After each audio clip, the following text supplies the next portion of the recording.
তোমার পায়ে অর্ঘ্য হয়ে রই যেন গো আমি।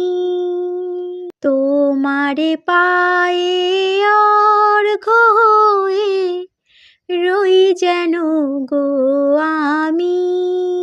পতিত পাবন দয়াল ঠাকুর, পতিত পাবন দয়াল ঠাকুর, প্রিয় পরম স্বামী।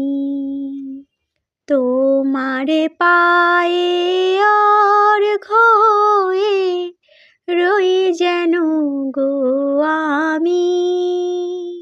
তোমার পায়ে অর্ঘ্য হয়ে রই যেন গো